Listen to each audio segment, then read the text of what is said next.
बहुत कम खर्च में समाज के आखिरी छोर पर खड़े स्टूडेंट तक पहुंचने का माध्यम दिया है। हमें इसका ज्यादा से ज्यादा उपयोग करना है। इस एजुकेशन पॉलिसी के माध्यम से टेक्नोलॉजी आधारित बेहतर कंटेंट और कोर्स के डेवलपमेंट में बहुत मदद मिलेगी। बेसिक कंप्यूटिंग पर बल हो, कोडिंग पर फोकस हो या फिर रिसर्च पर ज्यादा जोर, ये सिर्फ एजुकेशन सिस्टम ही नहीं बल्कि पूरे समाज की अप्रोच को बदलने का माध्यम बन सकता है। वर्चुअल लैब जैसे कंसेप्ट ऐसे लाखों साथियों तक बेहतर शिक्षा के सपने को ले जाने वाला है जो पहले से ही सब्जेक्ट्स पढ़ ही नहीं पाते थे, जिसमें लैब एक्सपेरिमेंट जरूरी हो। नेशनल एजुकेशन पॉलिसी, राष्ट्रीय शिक्षा नीति हमारे देश में रिसर्च और एजुकेशन के गैप को खत्म करने में भी अहम भूमिका निभाने वाली है। साथियों, जब इंस्टीट्यूशंस और इंफ्रास्ट्रक्चर में ये रिफॉर्म्स रिफ्लेक्ट होंगे, तभी राष्ट्रीय शिक्षा नीति को अधिक प्रभावी और त्वरित गति से इंप्लीमेंट किया जा सकेगा।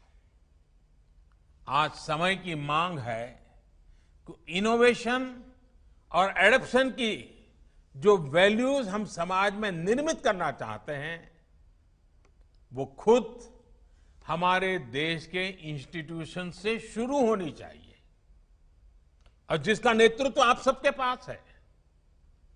जब हम एजुकेशन और विशेष हायर एजुकेशन को एम्पावर्ड सोसाइटी के निर्माता के रूप में खड़ा करना चाहते हैं, तो इसके लिए हायर एजुकेशन इंस्टीट्यूशंस को भी एम्पावर करना जरूरी है। और मैं जानता हूं, जैसे ही इंस्टीट्यूशंस को एम्पावर करने की बात आती है, तो उसके साथ ही एक और शब्द चला आता है, और वो शब्द आप बड़ी बात ही जानते हैं। वो शब्द क्या है? ऑटोनॉमी। ऑटोनॉमी।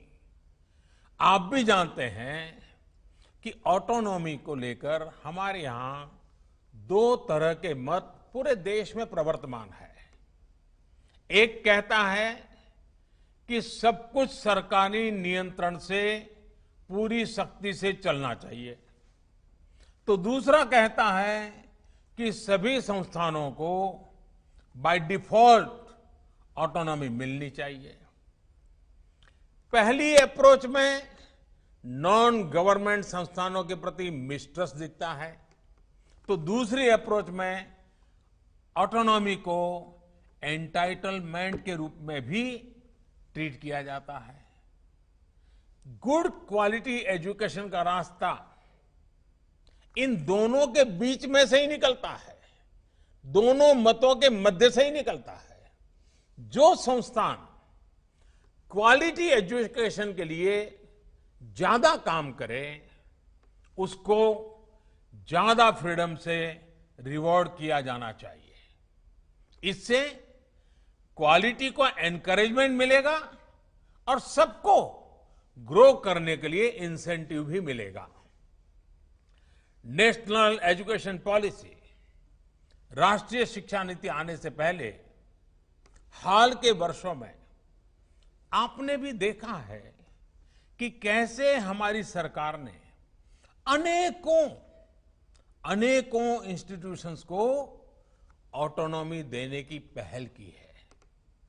मुझे उम्मीद है राष्ट्रीय शिक्षा नीति का जैसे जैसे विस्तार होगा, शिक्षा संस्थानों को ऑटोनॉमी की प्रक्रिया भी और तेज होगी।